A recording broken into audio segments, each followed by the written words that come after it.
नमस्कार दोस्तों, स्वागत है आप सभी का दिन भर की ताजा बड़ी खबरों में। आज की खबर में मैं हूं आपके साथ अल्ताज खान। अगले 10 मिनट में होंगी देश दुनिया की तमाम बड़ी खबरें। आइए शुरुआत करते हैं हेडलाइंस के साथ। स्वीडन के बाद अब रमजान के महीने में डेनमार्क में फिर से जलाई गई कुरान शरीफ। भड़के मुस्लिम देशों ने डेनमार्क पर कार्रवाई की है मांग। उमेश पाल किडनैपिंग केस को लेकर अतीक अहमद समेत 3 दोषियों को कोर्ट ने सुनाई उम्र कैद की सजा। अशरफ और 6 अन्य को कोर्ट ने किया बरी। संसद की सदस्यता रद्द होने के बाद राहुल गांधी को सरकारी बंगला खाली करने का केंद्र सरकार ने दिया नोटिस। 1 महीने का दिया है समय। फर्जी पासपोर्ट बनवाकर नेपाल भाग गया अमृतपाल सिंह। भारत सरकार ने नेपाल से की अपील, किसी दूसरे देश न जाने दें। दिल्ली में आम आदमी पार्टी ने 11 भाषाओं में मोदी हटाओ देश बचाओ के पोस्टर किए जारी। केजरीवाल ने प्रधानमंत्री मोदी को बताया डरपोक। बिल्किस बानो मामले को लेकर सुप्रीम कोर्ट ने केंद्र की मोदी और गुजरात की बीजेपी सरकार को भेजा है नोटिस, मांगा है जवाब। बीबीसी न्यूज के पंजाबी ट्विटर अकाउंट को केंद्र की मोदी सरकार ने भारत में किया ब्लॉक। अमृतपाल पर कार्रवाई के बीच लिया है एक्शन। अब खबरें जानते हैं दोस्तों विस्तार से। दुनिया भर में मुसलमानों का पवित्र महीना रमजान चल रहा है। इस बीच यूरोपीय देश डेनमार्क में फिर से मजहबी किताब कुरान को जलाने की घटना सामने आई है। डेनमार्क के दूर दक्षिणपंथी समूह ने तुर्की के दूतावास के सामने इकट्ठा होकर न केवल कुरान शरीफ में आग लगा दी बल्कि तुर्की का झंडा भी जला दिया। घटना शुक्रवार की है। इस घटना के बाद तुर्की, सऊदी अरब, संयुक्त अरब अमीरात और पाकिस्तान समेत कई मुस्लिम देशों ने विरोध जताया है और डेनमार्क पर कार्रवाई की है। मुस्लिम देशों ने कहा है कि लगातार ये घटनाएं सामने आ रही हैं। बीते दिनों भी कुरान शरीफ को डेनमार्क में जलाया गया था और दोबारा से रमजान के महीने में कुरान शरीफ को जलाया गया है। इसको अब मुस्लिम देश किसी भी कीमत पर बर्दाश्त नहीं करेंगे और डेनमार्क के खिलाफ कार्रवाई करेंगे। अगर डेनमार्क की सरकार ने जिन लोगों ने कुरान शरीफ जलाई है उनके खिलाफ कार्रवाई नहीं की तो ये बड़ी अपडेट आ रही दोस्तों कि मुस्लिम देशों ने इसका विरोध किया है। 2006 के उमेश पाल अपहरण केस में अतीक अहमद को कोर्ट ने दोषी करार दिया है। अतीक अहमद के अलावा दिनेश पासी और खान सौलत हनीफ को अदालत ने इस मामले में दोषी पाया है। कोर्ट ने तीनों दोषियों को उम्र कैद की सजा सुनाई है। अतीक अहमद के भाई अशरफ समेत कुल 7 आरोपियों को कोर्ट ने बरी कर दिया है। अतीक अहमद पर 5,000 रुपये का जुर्माना भी लगाया गया है। साथ ही तीनों दोषी उमेश पाल के परिवारों को 1-1 लाख रुपये भी देंगे। लोकसभा से अयोग्य सांसद घोषित होने के बाद राहुल गांधी को सरकारी बंगला खाली करने के लिए केंद्र की मोदी सरकार द्वारा नोटिस भेजा गया है। इसके लिए राहुल गांधी को 1 महीने का वक्त भी दिया गया है और 1 महीने तक राहुल गांधी को यह सरकारी बंगला हर कीमत पर खाली करना होगा। सोमवार शाम आए नोटिस का राहुल गांधी ने आज जवाब दिया है। राहुल गांधी ने कहा कि 4 बार सांसद बनने और इस बंगले में रहने के चलते उनकी इसके साथ कई यादें हैं, लेकिन वह नोटिस के सभी नियमों का पालन करते हुए सरकारी आवास खाली कर देंगे। आपको बता दें कि मोदी सरनेम केस में सूरत की कोर्ट ने राहुल गांधी को दोषी करार देते हुए 2 साल की सजा सुनाई थी। इसके चलते राहुल गांधी को लोकसभा में अयोग्य सांसद घोषित कर दिया गया था। इसी कार्रवाई के तहत उन्हें सचिवालय द्वारा सरकारी बंगला खाली करने का आदेश दिया गया था। खालिस्तानी समर्थक अमृतपाल सिंह कई दिनों से फरार है। पंजाब से फरार हुए अमृतपाल के बारे में कहा गया है कि वह हरियाणा, दिल्ली, उत्तराखंड और उत्तर प्रदेश के रास्ते नेपाल तक पहुंच गया है। अब भारतीय एजेंसियों ने नेपाल से अनुरोध किया है कि अमृतपाल को किसी अन्य देश में न जाने दें। इनपुट मिले हैं कि अमृतपाल सिंह फर्जी पासपोर्ट का इस्तेमाल कर रहा है। वह नेपाल से निकल कनाडा भागने की तलाश में है। दूसरी तरफ पंजाब सरकार लगातार कह रही है कि वह जल्द ही अमृतपाल को पकड़ लेगी, लेकिन अभी तक उसके हाथ खाली हैं।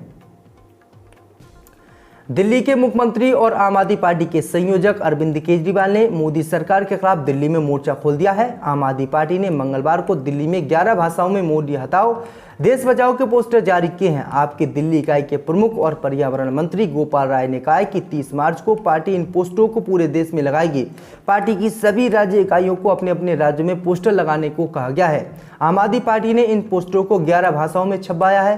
गौरतलब है कि पिछले हफ्ते मोदी हटाओ देश बचाओ के पोस्टर राष्ट्रीय राजधानी में दीवारों और बिजली के खंभों पर लगाए गए थे। इस मामले में पुलिस ने 6 लोगों को गिरफ्तार किया था और 49 FIR दर्ज की थी। इसके बाद भारतीय जनता पार्टी ने राष्ट्रीय राजधानी दिल्ली में केजरीवाल हटाओ दिल्ली बचाओ के पोस्टर बदले में लगाए थे। अकाल तख्त के जत्थेदार ज्ञानी हरप्रीत सिंह ने पंजाब सरकार को उन सभी युवकों को रिहा करने के लिए 24 घंटे का अल्टीमेट दिया है जिन्हें कट्टरपंथी उपदेशक अमृतपाल सिंह और उसके सहयोगियों के खिलाफ पुलिस की कार्रवाई के दौरान हिरासत में लिया गया है। वहीं इस अल्टीमेट पर पंजाब के मुख्यमंत्री भगवंत मान ने कहा है कि उन्होंने पुलिस महानिदेशक से उन लोगों को रिहा करने के लिए कहा है जिन्हें एहतियातन हिरासत में लिया गया था और उनकी किसी भी राष्ट्र विरोधी गतिविधि में संलिप्तता नहीं पाई गई है। जालंधर में एक कार्यक्रम से इतर मान ने कहा है कि जो भी राज्य में शांति भंग करने की कोशिश करेगा उसके खिलाफ सख्त कार्रवाई की जाएगी। पंडित धीरेन्द्र शास्त्री अपने विवादित बयान और कामकाज के चलते हमेशा से चर्चा में बने रहते हैं। वे अक्सर मंचों से भारत को हिंदू राष्ट्र बनाने की बात कहते हुए नजर आते रहते हैं और हरे झंडे का वो विरोध भी करते हैं। हरे झंडे के विरोध करने के मामले में राजस्थान के 2 अलग अलग थानों में उनके खिलाफ मुकदमा भी दर्ज हुआ है, लेकिन इस बार उन्होंने अपनी छवि को बदलते हुए एक मुस्लिम भक्त के यहाँ रामकथा करने के न्यूनतम को स्वीकार कर लिया है। बागेश्वर धाम के बाबा धीरेन्द्र शास्त्री ने कहा है कि हमने कटनी के मुस्लिम भक्त तनवीर खान का निमंत्रण स्वीकार किया है। तनवीर खान ने हमें कटनी में रामकथा का आयोजन करने के लिए निमंत्रण दिया था। अब तक आपने हिंदू धार्मिक आयोजकों को हिंदू परिवारों में होते हुए देखा होगा, लेकिन भारत में पहली बार एक मुस्लिम परिवार रामकथा करवाने जा रहा है और यहाँ सभी टोपी लाकर आएंगे और रामकथा के जरिए एक हो जाएंगे। जो व्यक्ति मुस्लिमों से खुलेआम नफरत करता था, मंचों से विवादित बयान देता था, वो आज मुसलमानों को और हिंदुओं को एकजुट होने की बात कर रहा है। महाराष्ट्र के डिप्टी सीएम देवेंद्र फडणवीस के घर को बम से उड़ाने की धमकी मिली है। नागपुर पुलिस को जब फोन करने वाले ने बताया कि उप मुख्यमंत्री के घर के सामने बम रखा गया है तो पुलिस की टीम के होश उड़ गए। पुलिस टीम ने घर के बाहर और अंदर गहन तलाशी ली है। फडणवीस के घर के बाहर सुरक्षा बढ़ा दी गई है। पुलिस को फोन करने वाले शख्स को पुलिस ने गिरफ्तार कर लिया है। 2002 के गुजरात दंगों के दौरान गैंगरेप की शिकार बिल्किस बानो की याचिका पर सुप्रीम कोर्ट ने केंद्र की मोदी और गुजरात की बीजेपी सरकार का जवाब तलब किया है। बिल्किस बानो ने अपनी याचिका में गैंगरेप के दोषियों को समय पूर्व रिहा किए जाने के फैसले को सुप्रीम कोर्ट में चुनौती दी थी। गुजरात के गोधरा में साबरमती एक्सप्रेस के एक डिब्बे में आगजनी की घटना के बाद भड़के दंगे के दौरान बानो के साथ सामूहिक दुष्कर्म किया गया था और उसके परिवार के 7 सदस्यों की हत्या भी कर दी गई थी। बानो ने इस मामले में दोषी ठहराए गए 11 अपराधियों की बाकी सजा माफ किए जाने के राज्य सरकार के फैसले को चुनौती दी थी। पंजाब में खालिस्तानी समर्थक तत्वों के खिलाफ चल रही पुलिस की कार्रवाई के बीच अधिकारियों ने बीबीसी न्यूज के पंजाबी वर्जन के आधिकारिक ट्विटर अकाउंट को ब्लॉक कर दिया है। हालांकि बीबीसी न्यूज ने ताजा घटनाक्रम पर अभी तक कोई बयान जारी नहीं किया है, लेकिन सोशल मीडिया यूजर्स ने अपनी राय व्यक्त की है। पलामू में रामनवमी का जुलूस रात 10 बजे तक समाप्त करना होगा। वहीं जुलूस के दौरान डीजे के इस्तेमाल पर पूर्ण रूप से पाबंदी रहेगी। ये निर्देश पलामू डीसीए टुडे ने जिला स्तरीय शांति समिति की बैठक में जारी किया है। साथ ही उन्होंने कहा है कि सुप्रीम कोर्ट की गाइडलाइन के अनुसार डीजे का इस्तेमाल नहीं करना है। डीजे का इस्तेमाल करने वालों के खिलाफ कार्रवाई की जाएगी। तो देश दुनिया की मुख्य खबरों में आज के लिए बस इतना ही। अगर आपको वीडियो अच्छी लगी हो तो वीडियो को लाइक, चैनल को सब्सक्राइब जरूर कर दें। अपने क्रम से होता है। संत रविदास ने सामाजिक न्याय का संदेश दिया था, समाज को एकजुट रखने का संदेश दिया था। कमलनाथ ने कहा कि हमारे बुजुर्गों ने अपना जीवन जिस संस्कृति में रहकर काटा, वही संस्कृति आज खतरे में है।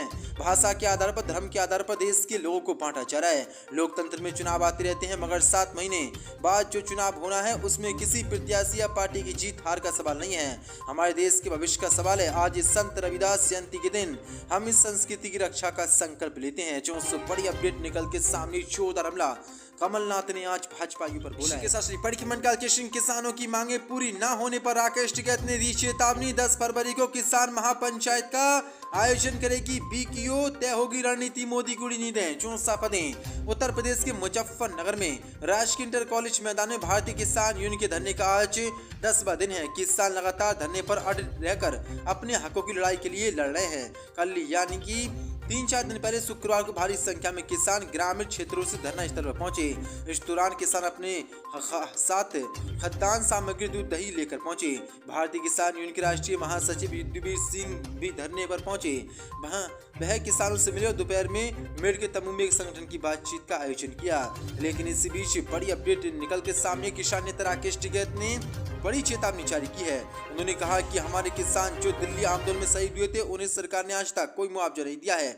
न ही गन्ने का भुगतान हुआ है और न ही उत्तर प्रदेश सरकार ने गन्ने का रेट घोषित किया है। हमारी पहले भी अनेकों मांगे केंद्र सरकार उत्तर प्रदेश की योगी सरकार लंबित चल रही है। अगर सरकार जल्द से जल्द इन मांगों को पूरा नहीं किया तो 10 फरवरी को पंचायत में ही आगे की रणनीति तय करके फैसला लिया जाएगा और फिर आंदोलन शुरू हो जाएगा। जो बड़ी अपडेट है। वहीं राष्ट्रीय महासचिव युद्धवीर सिंह ने सभा को संबोधित करते हुए कहा कि पूरा देश किसान आज हंसियाई पर है। सरकार किसान के साथ लगातार खिलवाड़ कर रही है।